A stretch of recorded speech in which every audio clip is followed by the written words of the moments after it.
நான் 24வது வார்டில் வசிக்கிறேன். எனக்கு வந்து இந்த எஸ்ஏஆர் ஃபார்மு வந்து கொடுத்து ஃபுல்லப் பண்ணி கொடுக்க சொல்லி கொடுத்ததில் எஸ்ஏஆர் ஃபார்மும் நான் எல்லாத்துக்குமே ஃபுல்லப் பண்ணி கொடுத்துட்டேன். அம்மாவுக்கு அப்பா இல்லை, அம்மாவுக்கு, பாப்பாவுக்கு, என் மனைவிக்கு எல்லாத்துக்குமே கொடுத்து என்னோடதையும் கொடுத்துருக்குறேன். நான் சட்டமன்ற எலெக்ஷன் இதில் 5 முறையாக ஓட்டு போட்டிருக்கேன். ஆனால் இப்போ வந்து அந்த எஸ்ஏஆர் ஃபார்ம் கொடுத்ததில் வந்து என்னோடது எல்லாம் அட்ரஸ் எல்லாம் கரெக்டாக கொடுத்துருக்கேன். என்னுடைய மனைவி, குழந்தை எல்லாத்துக்குமே வந்துருச்சு.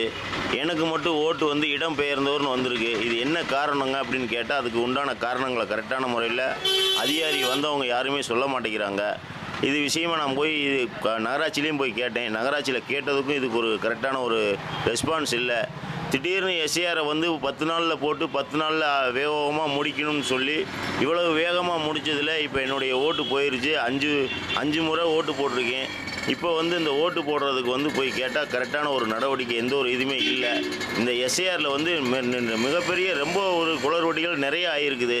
இது விஷயமா வந்து அரசு கவனத்துக்கு கொண்டு போய் இது என்னுடைய ஓட்டை வந்து உடனே சேர்த்தி தருமாறு கேட்டுக்கொள்கிறேன்.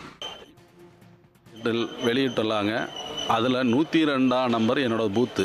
அதிலிருந்து 253 வாக்காளரை எவ்வித முன்னறிவிப்பு பாக நம்பர் 77 சேர்த்திட்டாங்க.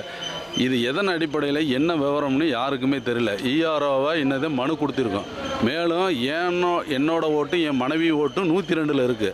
என் மக ஓட்டு 77ஆம் பாகத்தில் போய் சேர்ந்துள்ளது. இது என்ன விவரம், எப்படி எஸ்ஐஆருக்கு முன்னாடி செஞ்சாங்களா பின்னாடி செஞ்சாங்களான்னு ஒரே குழப்பமாக இருக்குது. எஸ்ஐஆர் பட்டியலுக்கு பிறதான எத்தனை வாக்குச்சாவடி எத்தனை ஓட்டுன்னு தெரியும். அதை பிரிக்காமே இவ்வளவு குழப்பங்கள் இருக்குது. இதை நான் புகாராக தெரிவிச்சிருக்கேன். அனைத்து அதிகாரிகளுக்கு தகுந்த நடவடிக்கை எடுப்பாங்கன்னு நம்புகிறேன்.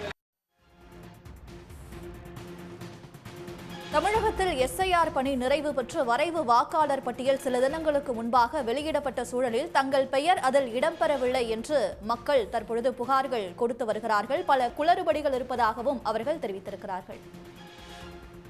உடனுக்குடன் செய்திகளை தெரிந்து கொள்ள சன் நியூஸ் பெல் ஐகானை கிளிக் பண்ணுங்க.